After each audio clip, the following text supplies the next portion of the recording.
Good morning everyone. आज से हम लोग लगभग डेली ही प्रीवियस ईयर के क्वेश्चन पढ़ेंगे जो एग्ज़ाम में पूछे गए हैं। और आपको मालूम ही है कि 90% जो प्रीवियस ईयर के क्वेश्चन होते हैं वो लगातार हर बार एग्ज़ाम में पूछे जाते हैं। तो मैं वही सारे सवालों को लेकर के आया हूँ और इस टाइप में हमेशा वीडियो अब जब बनाऊँगा तो प्रीवियस ईयर के क्वेश्चन डालता रहूँगा, जिससे आप उसको देख करके अच्छे से तैयारी कर सकते हैं। जो स्टूडेंट मेरे पास क्लास करने आ रहे हैं वो अच्छे से देखें और उसको बहुत बार रिवीजन करें, बहुत बार देखें, और ये काम हर कोई कर सकते हैं। तो हम क्लास को स्टार्ट करते हैं। पहला क्वेश्चन कहता है कि यदि दो वृत्त के अर्ध व्यास का मतलब होता है त्रिज्या का अनुपात 4:5 है तो इनके क्षेत्रफल का अनुपात क्या होगा। तो सबसे पहले अगर मैं ये बताऊं कि अर्ध व्यास जो होते हैं, अर्ध व्यास इसी को हम लोग त्रिज्या बोलते हैं और त्रिज्या को ही हम लोग रेडियस बोलते हैं, और रेडियस का मतलब होता है त्रिज्या और उसी को बोलते हैं अर्ध व्यास। और ये सर्किल यानी वृत्त में होता है, और वृत्त के कहता है कि दो वृत्त हैं, दो सर्किल हैं, और इसका जो अर्ध व्यास है यानी त्रिज्या है वो 4:5। यानी अगर मैं कहूँ कि ये R है और ये R1 + R2 ये दिया है 4:5, तो हमसे पूछ रहा है कि क्षेत्रफल का अनुपात क्या होगा। क्षेत्रफल का मतलब एरिया होता है और इस एरिया का अनुपात हमसे पूछ रहा है। तो क्षेत्रफल का अनुपात, क्षेत्रफल जो होता है वो वृत्त का जो क्षेत्रफल होता है वो वृत्त का क्षेत्रफल होता है πr²। तो ये r का ही वैल्यू दिया हुआ है और इसी r का वैल्यू एक बार इसके साथ रखेंगे और एक बार इसके साथ, क्योंकि इनका क्षेत्रफल का अनुपात पूछा जा रहा है। तो हमारा पहला फॉर्मूला होगा πr1 का स्क्वायर πr2 का स्क्वायर, पाई से पाई खत्म, r1 का वैल्यू 4 का स्क्वायर, r2 का वैल्यू 5 का स्क्वायर, आंसर आएगा 16:25। और ये हमारा आंसर हुआ। वृत्त के क्षेत्रफल का अनुपात, हमें त्रिज्या दे करके हमसे क्षेत्रफल पूछा जा रहा है। तो हम फिर से देखेंगे, अर्ध व्यास को त्रिज्या, त्रिज्या को रेडियस बोलते हैं, और ये त्रिज्या का अनुपात दिया है यानी R1 इतना R2 इतना दिया है। वृत्त का क्षेत्रफल πr² होता है, दोनों के क्षेत्रफल का अनुपात दे रहा है। पाई से पाई कट गया, R1 4 दिया हुआ है, 4 का स्क्वायर करेंगे, R2 5 दिया हुआ है, 5 का स्क्वायर करेंगे, आंसर आएगा 16:25। आइए अगला क्वेश्चन देखते हैं। अगला क्वेश्चन कहता है कि यदि किसी बहुभुज यानी जिसके बहुत सारे साइड्स होते हों उनके विकर्ण मतलब डायगोनल विकर्णों की संख्या 44 है तो उनकी भुजाओं की संख्या कितनी होगी। तो याद रखिएगा कि विकर्णों की संख्या का एक फॉर्मूला होता है। विकर्णों की संख्या होता है n × n-3/2। n का मतलब होता है साइड और साइड का मतलब होता है भुजा। तो इसका मतलब n यहाँ पर दिया हुआ है, n का मतलब साइड और साइड का मतलब भुजा, और विकर्णों की जो संख्या है वो n × n-3/2 होता है। और विकर्णों की संख्या हमारे पास क्वेश्चन में दिया गया है 44, तो आप इसको रखिए 44। अब यहाँ n हमें मालूम नहीं क्योंकि n का मतलब साइड यानी भुजा ही होता है, इसको रखेंगे n × n-3/2। इसको आप क्रॉस मल्टीप्लाई कीजिए तो यहाँ होगा 44 गुना के 88 बराबर n × n-3। अब आप इसको यहाँ से दो रास्ते से सॉल्व कर सकते हैं। पहला रास्ता यह है कि आप यहाँ से बाई ऑप्शन चले जाएं, और दूसरा रास्ता आपके पास ये है कि आप इसको क्वाड्रेटिक इक्वेशन सॉल्व करें। तो क्वाड्रेटिक इक्वेशन थोड़ा लंबा चला जाता है, लेंदी हो जाता है, जो लंबा जाएगा, और बाई ऑप्शन बड़ी आसानी से आप आराम से वैल्यू रख सकते हैं। तो अगर मैं यहाँ पर कहूँ कि हमारा जो ऑप्शन दिया हुआ है वो है 7, 11, 10, 8, हमारे पास कुछ ऐसा ऑप्शन है। तो इन्हीं में से कोई ना कोई यहाँ पर भुजाओं की संख्या दिया हुआ है कि भुजा यानी साइड्स कितने होंगे।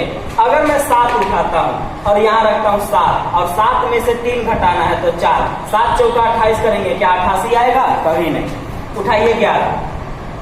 अगर मैं यहाँ 11 रखता हूँ और यहाँ 11 में से 3 घटाऊंगा तो आप कहेंगे कि 11 में से 3 8 आता है, 11 × 8 करेंगे 88 आएगा। इसका मतलब हमारा n का वैल्यू जो है 11 है, यानी भुजाओं की जो संख्या है वो 11 है।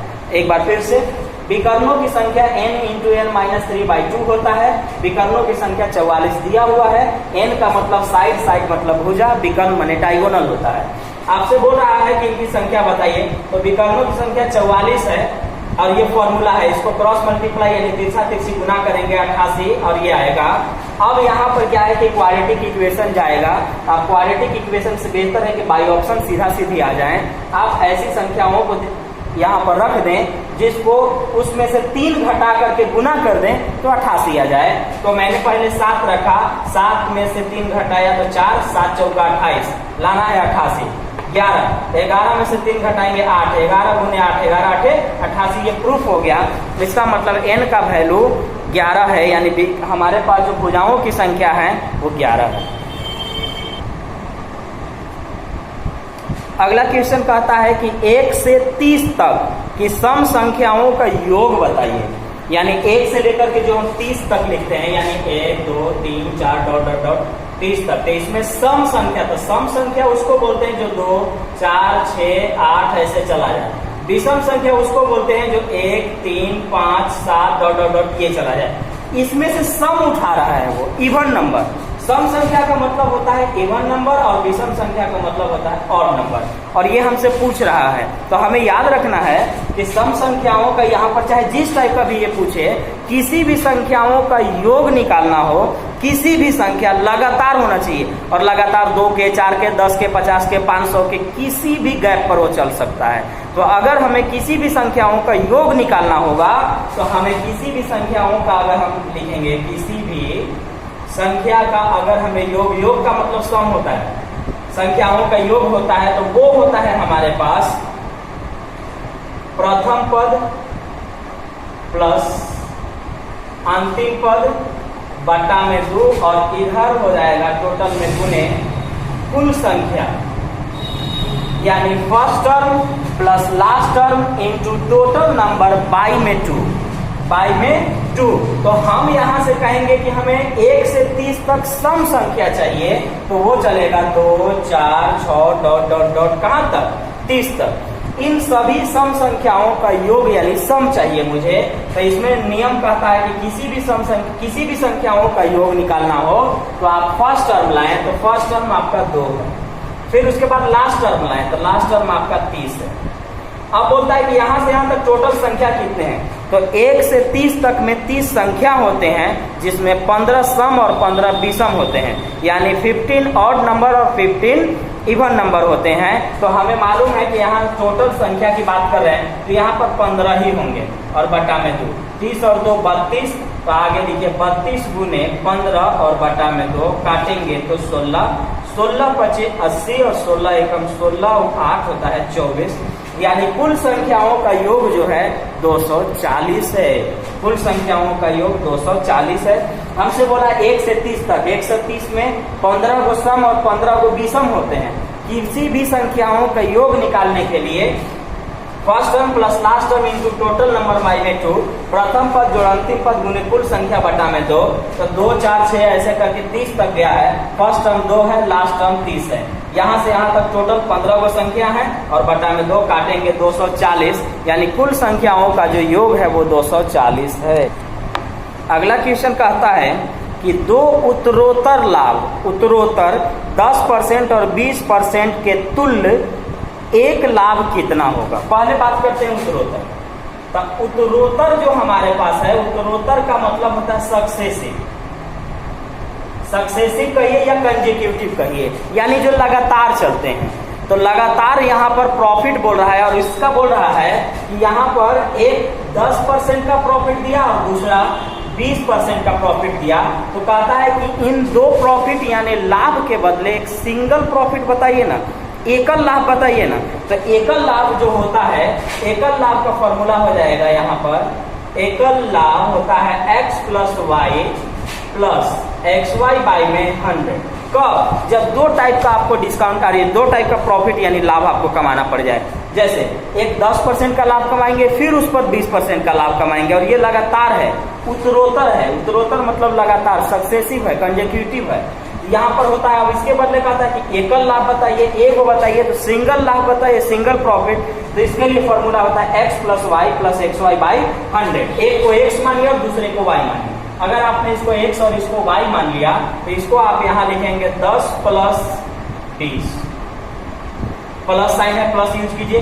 यही चीज गुना में है, मल्टीप्लाई में है, 10 गुने 20 बटा में 100, 0 से 0 खत्म। देखिएगा 10 और 20 और 10 30, और यहाँ 2 है, 30 और 2 32% का लाभ मिलेगा। सिंगल लाभ यानी प्रॉफिट होगा। कुछ स्टूडेंट जो नहीं ये सब जानते हैं वो सोचेंगे कि 10% लाभ कमा रहा है, 20% लाभ कमा रहा है, तो 20 और 10 30% लाभ कमा रहा है, और वो भी इसी का लाभ है। तो नहीं, वो 32% है, 32% है, क्योंकि वो formula x plus y plus x y by 100 पर चलता है। कब कब ऐसा करेंगे? जब लगातार एक तरफ से हमारा लाभ बढ़ता चला जाए, 10 से 20 हो जाए, 20 से 30, 30 से 40 ऐसे हो जाए, तो उनके बदले एक लाभ जब पूछेगा, प्रॉफिट पूछेगा, तो उनका फॉर्मूला होता है x plus y plus x y by 100। अगला क्वेश्चन कहता है कि 0.0000 2 4 और 2 6, इसका आप घनमूल बताइए। घनमूल का मतलब होता है क्यूब रूट। इसका मतलब हुआ कि इसका घनमूल निकालने को बोल रहा है, क्यूब रूट बोल रहा है, तो इसका मतलब हुआ कि इसके ऊपर रूट चढ़ाइए और यहाँ पर 3 डाल दीजिए। रूट केवल रहता तो इसका मतलब होता है कि 2 के बदले 1 निकलेगा, और क्यूब रूट है तो इसका मतलब होता है कि 3 के बदले 1 निकलेगा। जोड़ा बनाइएगा तो 2 4 6 है। अगर केवल रूट रहता तो 2 के बदले 1 निकलता, तो यहाँ से 3 अंक निकल जाते, क्योंकि यहाँ पर 6 अंक है। लेकिन यहाँ से आपसे क्यूब रूट बोल रहा है, यानी घनमूल बोल रहा है, तो घनमूल का मतलब होता है कि 3 के बदले 1 निकलेगा। तो यहाँ से देखिएगा कि 3 और 3 6, यानी पहले 3 और फिर 3 निकलेगा। तो अब बताइए कि यहाँ पर 64 किसका क्यूब है? तो आप बोलेंगे 4 का क्यूब 64 होता है, यानी 4 के पावर 3 64 होता है। उसी को रूट से बाहर निकालेंगे तो 64 से बाहर 4 निकलेगा। अब हमने यहाँ से 1 अंक उठा लिया। अब उसके बाद आपको बताना है कि अब कितने अंक उठेंगे। तो आपको देखना है कि क्यूब रूट है तो 3 के बदले 1, तो 3 के बदले 1 हो गया। इस 3 के बदले 1 उठाइए और इनके बाद 0 लगा दीजिए, यानी आप कह सकते हैं कि 0.04 इसका क्यूब रूट है, यानी घनमूल है। इसको घनमूल बोलते हैं। 3 के बदले 1 जिसका क्यूब रूट होगा उसको बाहर निकालेंगे, उसके अलावा फिर गिनेंगे कि टोटल संख्या कितने हैं। 6 होंगे तो 3 और 3 यानी 2 अंक बाहर निकलेंगे। 9 होते तो 3 3 3 3 अंक बाहर निकलते। 12 होते तो 4 अंक निकलते। ऐसे ही करके हम हमेशा निकालेंगे और ये हमारा आंसर होगा। इन 3 के मतलब ये क्यूब रूट है, इसका 4 का है, 4 का क्यूब है और इसका क्यूब रूट 4 है। अब इसके बदले मैंने 1 उतार लिया और इन 3 जीरो के बदले 1 उतारा। 6 का अंक के बाद पॉइंट था तो बाहर में 2 अंक के बाद पॉइंट लगेगा और ये हमारा आंसर हुआ कि 0.04 इसका क्यूब रूट यानी घनमूल 0.04 होगा। अगला क्वेश्चन कहता है कि एक 240 मीटर लंबी ट्रेन 160 मीटर लंबे पुल से 20 सेकंड में गुजर जाती है तो ट्रेन की चाल बताइए। ट्रेन का क्वेश्चन आया है तो ट्रेन के बारे में जल्दी से 2-3 बातें बता देता हूं कि ट्रेन की लंबाई को तो सबसे पहले दूरी बोलते हैं। लंबाई ही हमें दूरी कहलाएगा और दूरी को डिस्टेंस बोलते हैं। दूरी को डिस्टेंस बोलते हैं, लंबाई ही दूरी होता है। और दूसरा चीज कि अगर ट्रेन वाले क्वेश्चन में किसी भी चीज की लंबाई दिया हुआ हो तो वो लंबाई हमेशा जोड़ दिया जाता है। चाल 2 टाइप के होते हैं, चाल जुट भी सकते हैं, घट भी सकते हैं। तो चाल अगर एक ही डायरेक्शन में 2 गाड़ी जाएंगे तो उनका चाल घट जाएगा, और 2 गाड़ी एक दूसरे के विपरीत दिशा में ऐसे आएंगे तो दोनों का चाल जुट जाएगा। जैसे अगर यहाँ से हम रांची जा रहे हैं, एक गाड़ी गढ़वा से रांची के लिए निकली है और दूसरी गाड़ी फिर से गढ़वा से ही रांची के लिए निकली है, तो दोनों का चाल आपस में घट जाएगा। लेकिन एक गाड़ी गढ़वा से रांची जाए और दूसरी गाड़ी रांची से गढ़वा आए और वो एक दूसरे से मिलेंगे या क्रॉस करेंगे तो उनका चाल हमेशा जुट जाएगा। लंबाई हमेशा जोड़ दिया जाता है, चाल में डिपेंड करता है कि कंडीशन क्या है। एक डायरेक्शन है घट जाएगा, अपोजिट डायरेक्शन है जुड़ जाएगा। यहाँ पर कह रहा है आपसे कि 240 मीटर लंबी ट्रेन 140 मीटर लंबे पुल को 20 सेकेंड में पार करती है, ट्रेन की चाल बताइए। तो ट्रेन की चाल मैं मान लेता हूं कि चाल यहाँ पर x किलोमीटर प्रति घंटा रहा होगा, और लंबाई को ही दूरी बोलते हैं। दूरी बराबर होता है चाल गुने समय। दूरी को डिस्टेंस बोलते हैं, चाल को स्पीड बोलते हैं, समय को टाइम बोलते हैं। अब यहाँ पर देखना यह है कि चाल दो प्रकार के होते हैं, एक होता है किलोमीटर प्रति घंटा और दूसरा होता है मीटर प्रति सेकेंड।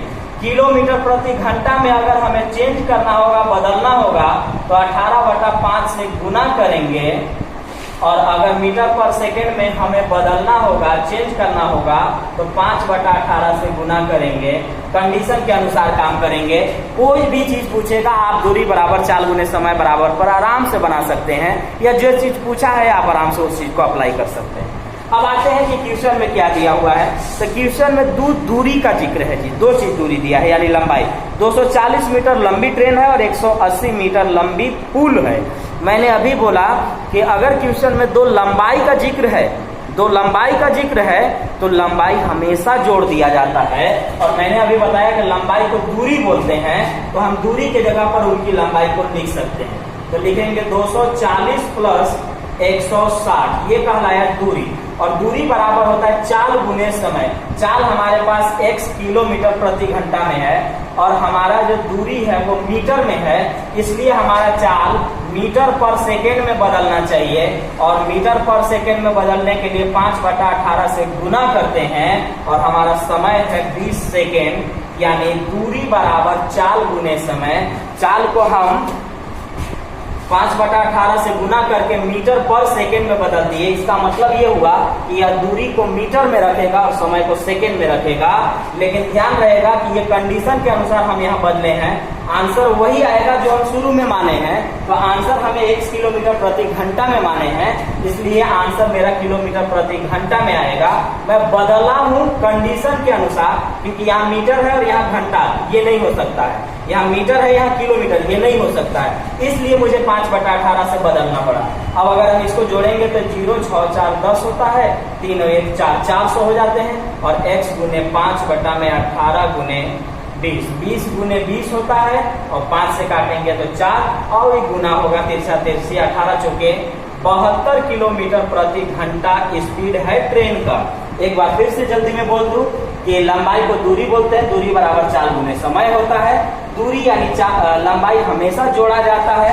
चाल में x किलोमीटर प्रति घंटा माना हूँ, किलोमीटर प्रति घंटा को मीटर पर सेकेंड में बदलने के लिए 5/18 से गुना करते हैं, और जब 5/18 से गुना करेंगे तो मीटर पर सेकेंड हो जाएगा।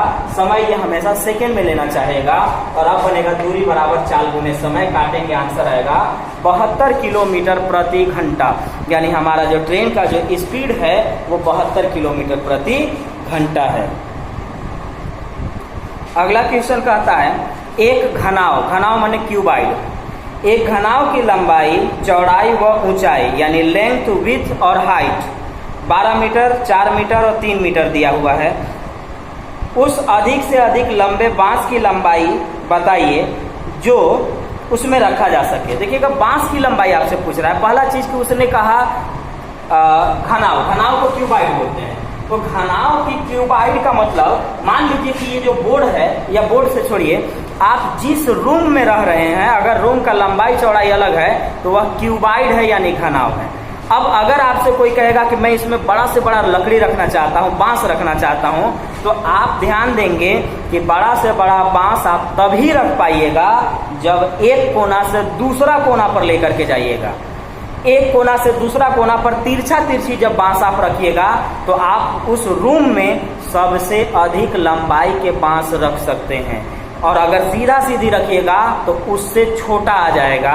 तो इसका मतलब हुआ कि अगर मेरा रूम कुछ ऐसा है तो मैं जो बांस रखूंगा वो ऐसे रखूंगा। इसको बोलते हैं बिकर्न, इंग्लिश में डायगोनल बोलते हैं, इसको बिकर्न बोलते हैं। और यह है क्यूबाइड यानी घनाव। और घनाव का जो बिकर्न होता है, घनाव का जो बिकर्न होता है वो होता है रूट अंडर में l² + b² + h²। और ये है क्यूबाइड का बिकर्न। बिकर्न माने डायगोनल और घनाव का मतलब क्यूबाइड। ये हो गया। तो यहाँ पर कह रहा है कि विकर्णों का मतलब घनाओं का विकर्ण यानी डायगोनल ऑफ क्यूबाइड पूछ रहा है आपसे। विकर्ण की लंबाई पूछ रहा है जो कि होता है l square plus b square plus h square. और आपका विकर्ण का जो ये सब दिया हुआ है लंबाई चौड़ाई और ऊंचाई वो है 12, 4 और 3। लंबाई दिया हुआ है 12, तो रूट अंडर में हम करेंगे 12 का स्क्वायर, प्लस में चौड़ाई दिया हुआ है 4, तो हम लिखेंगे 4 का स्क्वायर, और प्लस ऊंचाई दिया हुआ है 3, तो इसको लिखेंगे 3 का स्क्वायर। और अब आगे हम बढ़ेंगे और लिखेंगे 12 का स्क्वायर में होता है 144, 4 का स्क्वायर 16 और 3 का स्क्वायर 9। जब हम इसको जोड़ेंगे तो ये आएगा 169, और 169 13 का स्क्वायर होता है, और यहाँ से बाहर निकलेगा 13। इसका मतलब ये हुआ कि हम इस रूम में, इस कमरे में अधिक से अधिक लंबाई के जो हम बांस रखना चाहते हैं, बम्बू रखना चाहते हैं, वो हम 13 मीटर का ही रख पाएंगे, जिस रूम में हमको रखने के लिए कहा गया। और जिस रूम की लंबाई चौड़ाई और ऊंचाई कुछ ऐसा है, 12 मीटर, 4 मीटर और 3 मीटर है। तो याद रखेंगे कि घनाओं का विकर्ण माने डायगोनल क्यूबाइड घनाओं को बोलते हैं, और इसका फॉर्मूला होता है रूट अंडर में l square plus b square, l square plus b square plus h square, l square plus b square plus h square, 12 के स्क्वायर 144, 16, 9 जोड़ेंगे 169 रूट से बाहर निकलेगा तो 13 होगा, जो कि हम कह सकते हैं कि यहाँ पर जो बांस की जो लंबाई है वो 13 मीटर है। तो आज का क्लास हम इतना ही रखते हैं, फिर हम अगले वीडियो में मिलेंगे। और अब हम प्रीवियस ईयर के क्वेश्चन जो एग्जाम में पूछे गए हैं, जैसे रेलवे ग्रुप डी, रेलवे में एनटीपीसी ग्रुप डी, आपका जीडी में, एसएससी में जीडी जो अभी एग्जाम होने वाला है, फिर उसमें आपका एमटीएस, एसएससी, बैंकिंग, सारे चीज का धीरे धीरे करके हर चीज का प्रीवियस ईयर का क्वेश्चन हम लोग करेंगे। और आप याद रखेंगे कि उसको बार बार देखते रहेंगे, क्योंकि आप जब क्लास आ रहे हैं तो बहुत कुछ सीख रहे हैं, और आप यहाँ से जाएंगे और ये सब सीखेंगे तो जो चैप्टर चलेगा तो उसमें आपको बहुत ज़्यादा फायदा मिलेगा। या जो स्टूडेंट क्लास नहीं कर पाते हैं वो कंटिन्यू 100 वीडियो अगर प्रीवियस ईयर का कर लेते हैं तो उसके बाद जब वो एग्जाम देने जाएंगे तो एग्जाम का बहुत ज़्यादा क्वेश्चन उनसे बन जाएगा। कारण ये है कि प्रीवियस ईयर का 90% क्वेश्चन रिपीट होते हैं। तो इसलिए ध्यान रखिएगा, और मैं भी उम्मीद करता हूँ, कोशिश मैं भी करूँगा कि वीडियो आपको हमेशा बना करके मैं डालता रहूँ। चलिए ठीक है, थैंक यू।